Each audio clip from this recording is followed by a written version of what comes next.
3 weeks ago, a woman walked into our office. She's a nurse working 12-hour shifts at the NHS hospital. She paid her taxes and did everything right. She hadn't seen her daughter in over a year. Here's the part that broke my heart. She was eligible. Her family could have joined her, but she had waited too long, applied with the wrong documents, and her first application was refused. By the time she came to us, her visa was running out. We had 6 weeks to fix everything, rebuild the application from scratch, and get her family's dependent visas approved, or she would lose her chance entirely. I'll tell you how that story ends later in the video.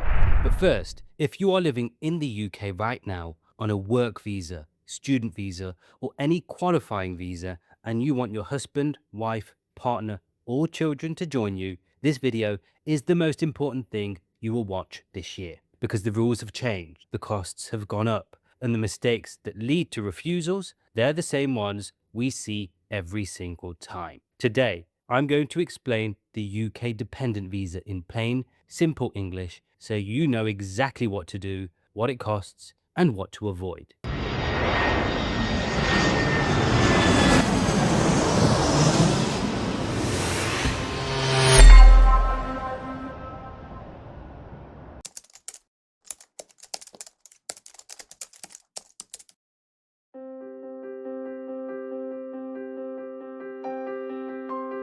A UK dependent visa is the visa that allows your family to come and live with you in the UK. Not your cousin, not your uncle, not your best friend, your close family. That means your husband or wife. If you're legally married anywhere in the world and that marriage is recognized in the country it took place in, you can apply. Your civil partner, same principle. Your unmarried partner, but, and this is important, you must have been in a relationship akin to marriage, ideally with 2 years of living together, and I'll explain how to prove that shortly. Your children under 18, including any child born in the UK while you're here. In some cases, a child over 18, but only if they already have permission to be in the UK as your dependent. Here's the thing most people get wrong. Your family is not applying for their own visa. They are applying to join you. Their visa is tied to yours. When your visa ends, theirs ends. Same date, same deadline. This means if your visa has problems,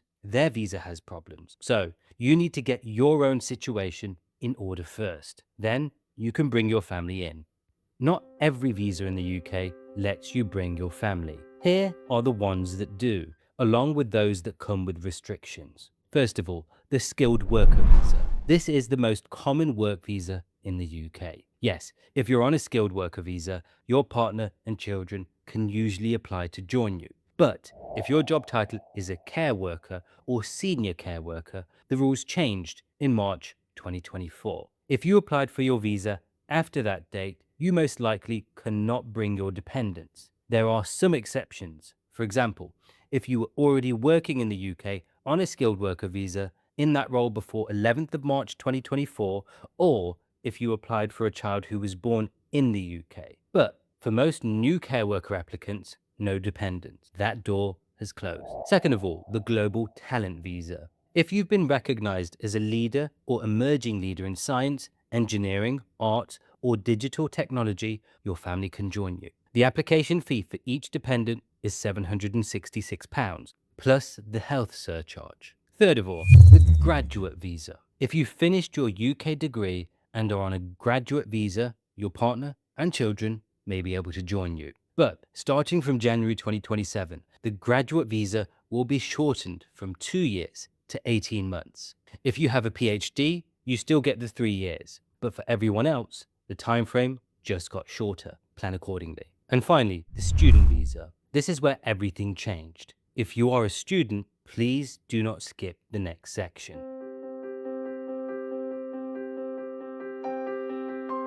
Before January 2024, if you were a student in the UK on a postgraduate course, you could bring your husband, wife, or children with you. Currently, if you're a student, your family can only join you as dependents if one of the following applies. Option A, you are a government-sponsored student enrolled in a course lasting more than 6 months. Option B, you are studying for a PhD, a doctorate, or a research-based higher degree. Important note for students, If you are pursuing a taught master's degree, such as an MBA, MSc, MA, or LLM, and your course started on or after the 1st of January 2024, you cannot bring your partner or children to the UK as your dependent. If bringing your family to the UK is important to you while you study, it's crucial that you choose the correct course. Consider speaking to your university and consulting an immigration solicitor, as this decision will significantly impact your situation. Requirements for your partner. If you're eligible and are on the right visa, you may want to bring your partner. The Home Office needs to see proof that your relationship is genuine. A marriage certificate alone is not sufficient. They require evidence that you and your partner are truly living your lives together. You must provide evidence of one of the following. You are married or in a civil partnership that is legally recognized in the country that it took place. You have been living together for at least 2 years at the time of your application. Or alternatively, you have been in a relationship for at least 2 years, but have been unable to live together due to work, study, or cultural reasons in your home country. If you opt for the third option, the Home Office will closely examine your relationship. You will need to provide evidence of regular communication, such as phone records, messages, or video calls, proof of financial support for each other, including money transfers or shared expenses, documentation of time spent together, such as travel bookings, photos, or holiday records, information about any children you have together. I recommend constructing your evidence as a narrative rather than just presenting random documents. Create a clear picture of your lives together as a couple. The stronger the case you present, the faster you might receive approval. In my experience, well-supported cases can be approved in weeks, while weak cases may be refused, even when the relationship is genuine, simply because the evidence was not clearly presented. Don't let that happen to you. Bringing children to the UK is generally more straightforward, but don't overlook this part of the process. Your child must be under the age of 18 at the time of application, not be married or in a civil partnership, and be living with you or residing away for full-time education, such as at boarding school. You'll need to provide proof of your child's residence, which can include bank statements in their name, an NHS registration letter, a letter from their school or university, or a driving license if they are old enough to hold one. Quick tip: if your child was born in the UK while you were on your visa, they can still be added as a dependent, but you must apply for them. It's not automatic. Let's discuss the financial aspect, as it often catches people off guard. Your dependents need to demonstrate that they have enough money to support themselves in the UK. The required amounts depend on your visa type. If you're on a skilled worker visa, for your partner, you need £285 in the bank. For the first child, you need £315. For additional children, you need £200 each. Additionally, you, as the main applicant, need £1,270 for yourself. For example, if you're bringing your wife and one child, you will need a total of £1,870. While this amount isn't huge, it's essential to note the required funds must have been in your account for 28 consecutive days, not 27 or roughly a month, 28 full days. Day 28 must fall within 31 days of your application. If your balance drops below the required amount at any point during those 28 days, you must start over. If you're on a student visa, the amounts needed are significantly higher. Each dependent requires £845 per month for up to 9 months if you're studying in London, £680 per month for up to 9 months if you're studying outside of London.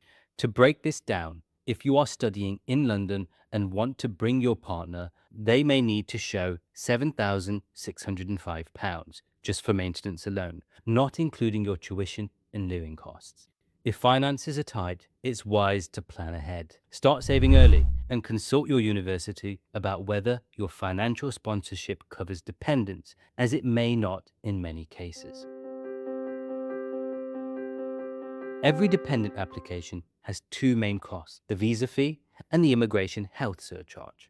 The visa fee varies depending on the route. For instance, on the global talent visa, each dependent pays £766. For a skilled worker visa, the fee depends on the length of your visa and whether you are applying from inside or outside the UK. Always check the current fee on gov.uk before you apply, as fees increase again in April 2026. The Immigration Health Surcharge. This is a significant cost. The IHS is a fee you pay so your family can access the NHS, the UK's health service, while they are here. Unfortunately, it's not inexpensive. As of 2026, adults pay £1,035 per year. Children under 18 pay £776 per year. Student dependents also pay £776 per year.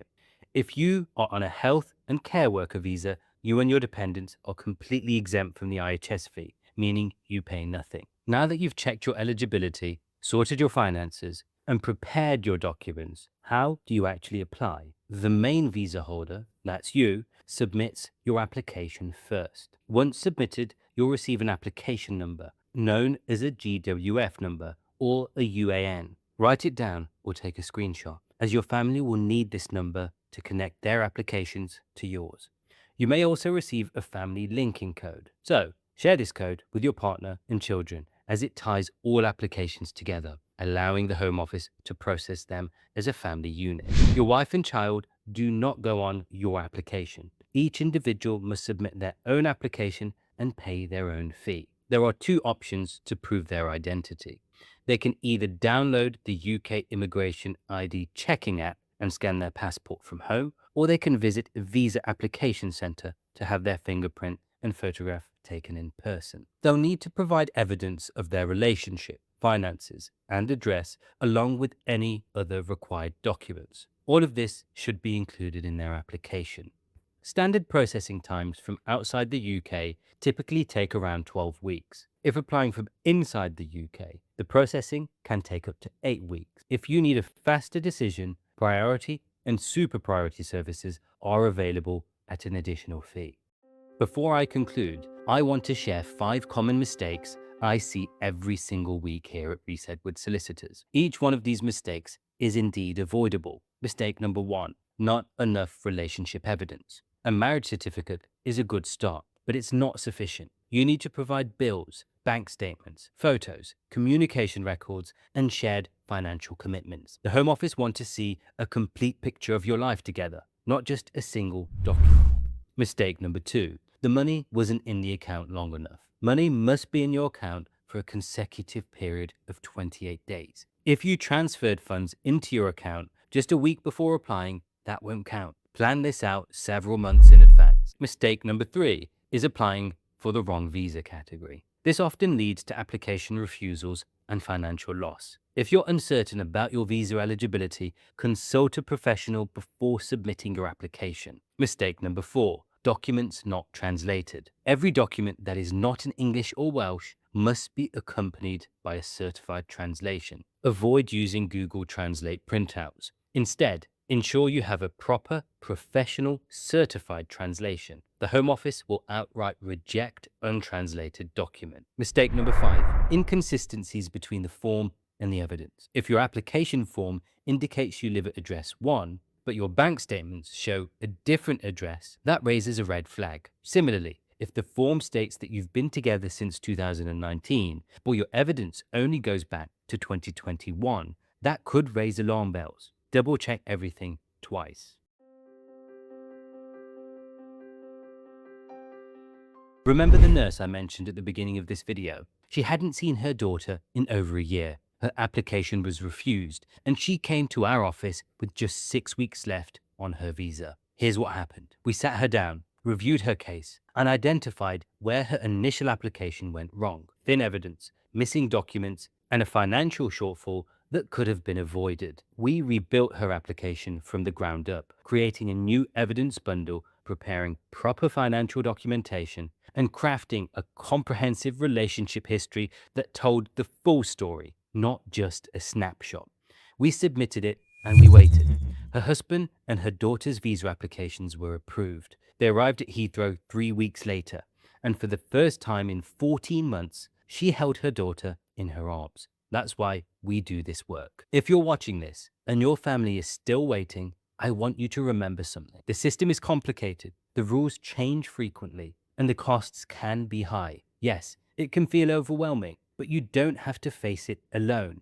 At Reese Edwards Solicitors, our immigration team handles dependent visa applications every single day. We understand what the Home Office looks for, what commonly triggers refusals, and how to build a compelling application that gets approved. Click the link to book a consultation with one of our immigration solicitors. We'll review your case, clarify your status, and develop a plan to help bring your family to the UK. If this video helped you, please hit the like button, subscribe to the channel, and share it with someone who needs this information. Thank you for watching.